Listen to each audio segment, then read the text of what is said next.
Chapter 23 ग्लेमुआन जान जाएगा। भोर में जब रंटान नामक छोटे से अटॉल का पता चला तो एयोमा जाग गया, जो स्कूना के बारे में सोचते हुए सो गया था।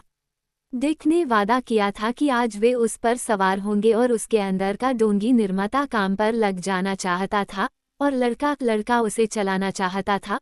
उसके कैनवास के विशाल स्थानों में हवा के झोंके को महसूस करना चाहता था। उसे झुकी हुई दुनिया की तरह झुकते हुए महसूस करना चाहता था। उसे पतवार का जवाब देते हुए महसूस करना चाहता था। डोंगी निर्माता उसे ऊपर और नीचे से देखना चाहता था। उसकी लकड़ियों के बंधनों, उसके मस्तूलों और रस्सियों की जांच करना चाहता था। एयोमा बहुत बूढ़ा था। उसकी उम्र शायद 100 साल रही होगी। कोई भी व्यक्ति यह नहीं बता सकता था, क्योंकि कैरोलिन को वर्षों का कोई हिसाब नहीं था। वो लड़ने के लिए बहुत बूढ़ा था। उसने वह फुर्ती खो दी थी जिसके बिना भाला या क्लबमैन लड़ाकू के रूप में कोई महत्व नहीं रखता, लेकिन वह मौज मस्ती के लिए बहुत बूढ़ा नहीं था। व्हिप रे मछली पकड़ना एयोमा के लिए मजेदार था, एक ऐसा खेल जो कांगर को मारने के बाद शैतानों से लड़ने के सबसे निकट का तरीका है। इसी तरह भारी लकड़ियों को उसके सपने के आकार में ढालना भी मजेदार था, क्योंकि एयोमा ने डोंगियों को आकार देने से पहले उनके बारे में सपना देखा था। रंटन के जोड़ों को तोड़ना और शार्क के खाने के लिए उसे चट्टान पर बांधना भी मजेदार होता अगर महिलाएं पीड़ित पर अपनी इच्छानुसार उसे यातना देने का दावा न करतीं। एयोमा वास्तव में वह जितना युवा था उतना ही शक्तिशाली था और युद्ध और प्रेम के अलावा सभी क्षेत्रों में उतना ही शक्तिशाली था। वह पानी के किनारे आया और स्कूना को देखता हुआ खड़ा हो गया। उसने सपना देखा था कि ताउरी के साथ समुद्र तट की रेत पर चलते हुए उन्होंने स्कूना की तलाश की थी और उसे गायब पाया था। लेकिन वह वहीं थी, उसके पास पूर्व में आग की लपटों के खिलाफ दिखाई दे रहे थे। सीगल को पता था कि वह सुनसान है। वे सुनहरी सुबह में उसके ऊपर से उड़े और उसकी रेलों और स्पा पर उतरे, जबकि उसकी लंगर श्रृंखला से आगे ज्वार की लहरें चलती हुई पानी पर प्रकाश की जीवंत चमक दिखा रही थीं। डोंगियां और छोटी नाव नष्ट हो जाने के कारण उन्हें नाव से उतरना पड़ा।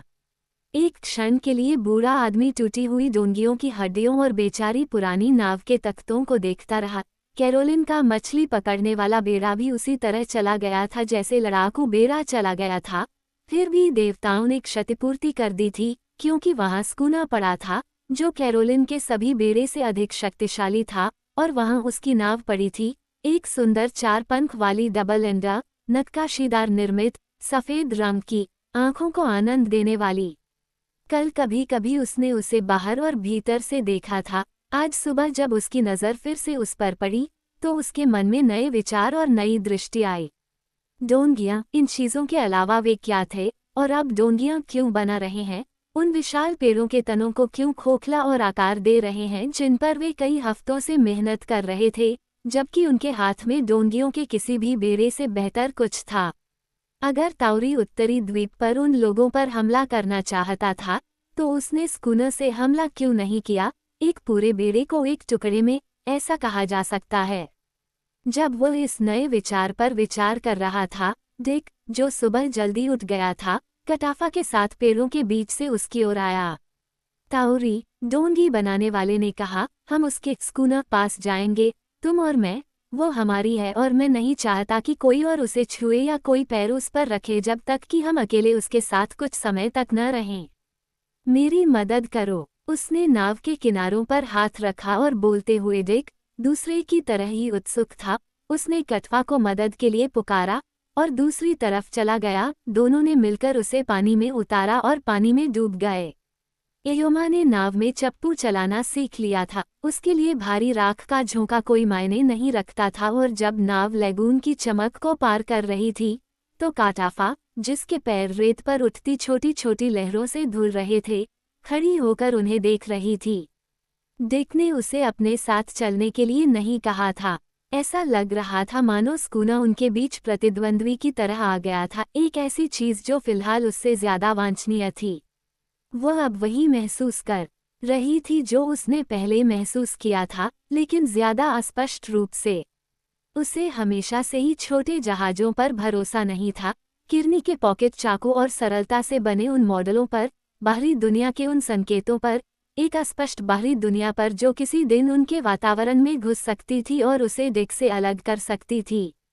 यह अविश्वास पोटसी की तोप की गोली से पैदा हुआ था जिसने उसकी डोंगी को चकनाचूर कर दिया था, उस स्कूनर से जो मेलानेशियाई लोगों के माल के साथ पाम ट्री लैगून में आ गया था और यह ईर्ष्या से पैदा हुए एक अस्पष्ट विरोध के साथ जुड़ गया था। जब डिक जहाज के मॉडलों और विशेष रूप से स्कूनर के बारे में सोचने लगा तो उसे लगा कि वो उसे पूरी तरह से भूल गया है, जितना कि मछली पकड़ते समय भी नहीं। मछली पकड़ते समय उसका मन उससे दूर होता, इसमें कोई संदेह नहीं, लेकिन फिर भी वो उसके करीब होता। छोटे जहाज़ों और ख़ास तौर पर स्कूनर के बारे में सोचते समय उसका मन कहीं दूर होता। वो उसकी आंखों में, उसके हाव भाव में, उसके व्यवहार में यह बात बता सकती थी। और अब जबकि मॉडल स्कूनर का ये स्वरूप उसे भाग्य द्वारा एक खिलौने के रूप में सौंप दिया गया था, तो लड़की के मन में अविश्वास और विरोध तीव्र हो गया। ऐसा लग रहा था मानो किसी और औरत ने उस पर जादू कर दिया हो और उसे उससे दूर कर दिया हो। सच तो ये था कि यह स्कूनर ले मोआन का उपहार था। जैसे ही नाव केर्मडेक के पास आई, गर्ल्स ने उसे छोड़ दिया, हवा के साथ बह गए। ज्वार के साथ झूलते हुए उसका तना टूटने की ओर था। लंगर की जंजीर पर पानी की लहरें उठ रही थीं, जिसे क्रिस्टल साफ पानी के माध्यम से देखा जा सकता था, जहां लंगर लैगून के तल में था। तांबे की परत साफ दिखाई दे रही थी, जिसमें से कुछ खरपतवार लहरा रहे थे। मछलियां स्टर्न पोस्ट के चारों ओर लटकी हुई थीं और गुप्त हरा, जहाज की छाया वाला हरा, वो हरा जो कहीं और नहीं बल्कि एक लंगर डाले हुए जहाज के साथ समुद्र के पानी में होता है। डिक के दिल में कुछ नया, फिर भी यादों में पुराना, पतवार के आश्चर्य और आकर्षण के लिए एक अंतिम स्पर्श। ऊंचे मस्तूल, आसमान के हीरे चमकीले नीले रंग के खिलाफ रेखांकित रस्सियां। नाव को जंजीरों से बांधकर वह नाव पर चढ़ गया और उसके पीछे पीछे दूसरा भी आ गया। फिर वह खड़ा होकर अपने चारों ओर देखने लगा। उसके पैर उस समय से जहाज के डेक पर नहीं टिके थे जब वो एक छोटे बच्चे के रूप में रारोटोंगा के डेक पर खड़ा था। किरनी उसे किनारे की नाव में सौंपने वाला था, लेस्ट्रेंज उसे लेने के लिए इंतजार कर रहा था। इतने साल पहले उस समय ने याददाश्त से सब कुछ छीन लिया था, सब कुछ सिवाय एक अस्पष्ट चीज के जो आंशिक रूप से एक इत्र थी। उष्णकटिबंधीय पानी में एक जहाज की गंध, टार, लकड़ी, डोरी, सभी उष्णकटिबंधीय सूरज से तीव्र और एक अविस्मरणीय गुलदस्ते में समुद्री सुगंध के साथ मिश्रित। उसने अपनी आंखों से डेक को देखा और फिर ऊपर देखा। अजीब बात यह थी कि न केवल वह खड़े और चलने वाले रिगन के सभी महत्वपूर्ण हिस्सों को जानता था, बल्कि वो प्रत्येक भाग को उसके नाम से और उसके अंग्रेजी नाम से भी जानता था। उसके बचपन की भाषा के केवल अवशेष यहाँ थे, जो downhaul, topping lift, halyard, block से जुड़ी हुई थी, जिसे किरनी ने सिखाया था और मॉडल ने उसके दिमाग को मजबूती से पकड़ रखा था। और एयोमा, बूढ़ा बच्चा, जो डिक के रूप में एक बच्चे की तरह समुद्री मामलों में बहुत रुचि रखता था, वह भी उन्हें जानता था। लगभग सभी डिक द्वारा उसे मॉडल पर सिखाया गया था। गुरु और शिष्य एक क्षण के लिए चुपचाप खड़े रहे, इधर उधर देखते रहे, ध्यानमग्न रहे, अपने मन से उसे अपने वश में करते रहे।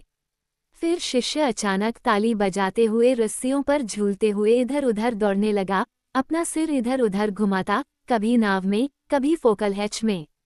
ये वैसा ही है जैसा मेरे सपने में था, वह चिल्लाया, लेकिन अधिक बड़ा और अधिक सुंदर। और वह हमारा है, ताउरी, और हम उसे चट्टान के पार ले जाएंगे, ईमंता त्याकाओ, और हम उसके पालों को हवा से भर देंगे।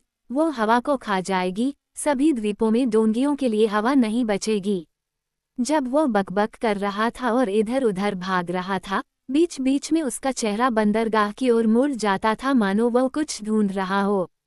यह आउट्रिगा का जुनून था। आपको याद होगा कि अपने सपने में भी जब उसने आधा इंच ऊंचा मॉडल को चट्टान के तालाब के पार काम करने में मदद की थी, सपनों के जहाज में एक आउट्रिगा विकसित हुआ था। यह अब भी ऐसा ही था।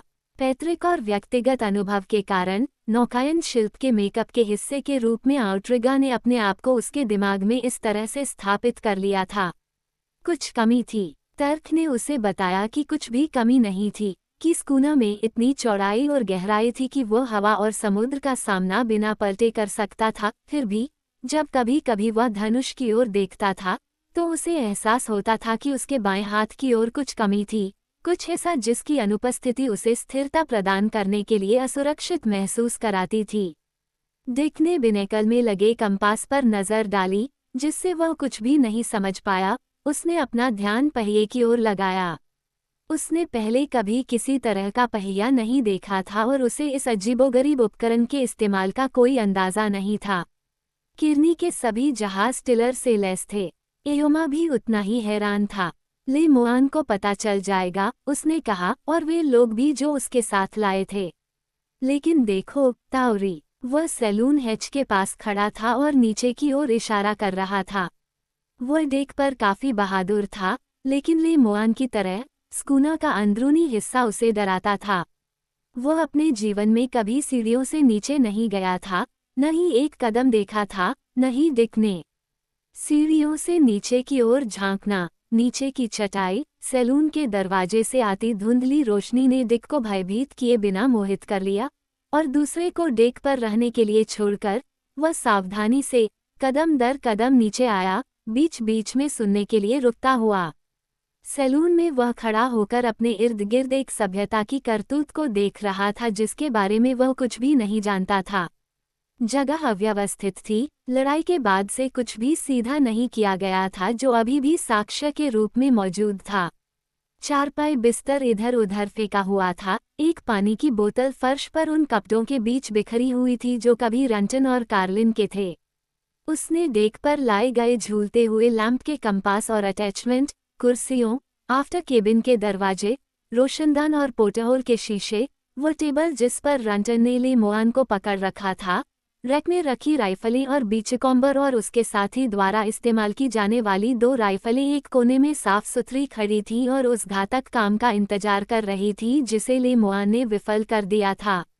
उसे जगह की गंध महसूस हुई, कार्गो पियर्सिंग बल्कहेड्स और तख्तों से चंदन की अस्पष्ट गंध, बासी तंबाकू के धुएं की गंध, फटी हुई चारपाई और व्यापारिक स्कूनर की गंध जो कॉकरोच और खराब हो चुके नारियल के तेल की गंध देती थी। ये सब जगह का हिस्सा लग रहा था और पहले कुछ क्षणों के बाद जगह उसे दूर भगाने लगी। जो कुछ उसे गंध और दृष्टि के माध्यम से प्राप्त हुआ, वह वास्तव में उन शहरों के बंद स्थानों से आ रही हवा थी, जिनके बारे में वह कुछ भी नहीं जानता था। उन लोगों से जो छतों के नीचे चींटियों की तरह श्रम करते हैं, निर्माण करते हैं, रहते हैं और व्यापार करते हैं, जो सूर्य, तारों और ईश्वर की हवाओं से दूर रहते हैं। वह धीरे धीरे पीछे हटा, मानो वातावरण उसे जकड़े हुए था और उसे पकड़े हुए था, लेकिन उसके हाथ में एक राइफल थी। उसके करीब, दरवाजे के पास कोने में, उसने उसे पकड़ लिया था।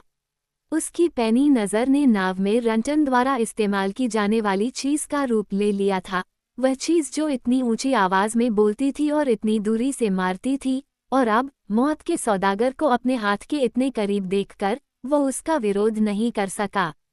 वह उसे डेक पर ले आया, जहां एयोमा उसका इंतजार कर रही थी और उन्होंने उसकी जांच की, लेकिन कुछ समझ नहीं पाए। रहने दो, डोंगी बनाने वाले ने उसे रोशनदान के सहारे टिकाते हुए कहा। ले मुआन को पता चल जाएगा, या फिर उसके साथ आए कुछ लोगों को।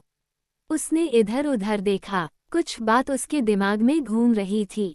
स्टीयरिंग व्हील के इस्तेमाल के बारे में कुछ न जानते हुए भी वो टिलर की तलाश कर रहा था। डिक ने भी इधर उधर देखा। स्कूना पर चढ़ते समय उसने टिलर की अनुपस्थिति देखी थी, जो मॉडल के डेक पर सबसे खास चीज थी, लेकिन दूसरी चीजों ने उसे इतना जकड़ लिया था कि उसने इस सवाल को कुछ समय के लिए टाल दिया। कोई बात नहीं, एयोमा ने कहा, मुझे नहीं पता कि जब पाल हवा में होंगे तो हम कैसे चलेंगे, लेकिन ले मुआन, वह जान जाएगी।